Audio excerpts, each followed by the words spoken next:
நண்பர்கள் அனைவருக்கும் அன்பான வணக்கம். அடியேன் ரேணுகா தேவி கணேஷ்குமார். இந்த வருடம் 2025 மே மாதம் 18ஆம் தேதி ராகு பகவான் கேது பகவான் பெயர்ச்சி இருக்குது. ராகு பகவான் கும்பராசிக்கும் கேது பகவான் சிம்ம ராசிக்கும் பெயர்ச்சியாராரு. இது உங்கள் ராசிக்குள்ளே, அதாவது ஜென்மத்துக்கு ராகு பகவானும் 7ஆம் இடத்துக்கு கேது பகவானும் வராது. இது மிக உசிதமான காலமாக சொல்ல முடியாது. குடும்பத்தில் பல சலசலப்புகளும் பிரச்சனைகளும் சிக்கல்களும் கணவன் மனைவிக்குள்ள மனஸ்தாபங்களும் சற்று பிரிவினைகளும் ஏற்படக்கூடிய காலகட்டமாக இருக்கும். இந்த நேரத்தில் குரு பகவானோட பார்வை உங்கள் ராசியில் விழப்போகிறது. அது உங்களுக்கு மிகப்பெரிய ஆறுதல். அதாவது ஒரு கஷ்ட காலத்துலேயும் அதுக்கு நிவர்த்தி பண்ணக்கூடிய நிலையில் உங்கள் குரு பகவான், அதாவது உங்கள் ராசிக்கு 5ஆம் இடத்துலேருந்து குரு பகவானோட பார்வை உங்கள் ராசிக்கு விழப்போகிறது.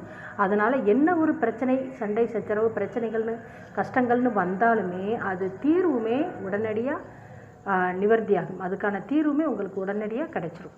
அதனால் நீங்கள் கவலை கொள்ள தேவையில்லை.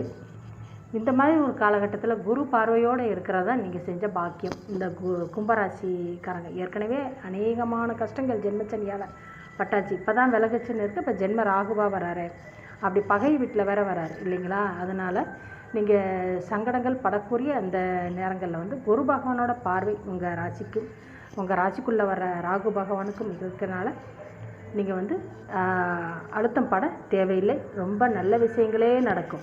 சனிக்கிழமை தோறும் நரசிம்மர் வழிபாடு அல்லது ஆஞ்சநேயர் வழிபாடு, நெய் தீபம் இட்டு வணங்கி வாருங்க. உங்களுக்கு ஒரு குறையும் இருக்காது, நல்லதே நடக்கும். நன்றி நண்பர்களே, மிக்க நன்றி.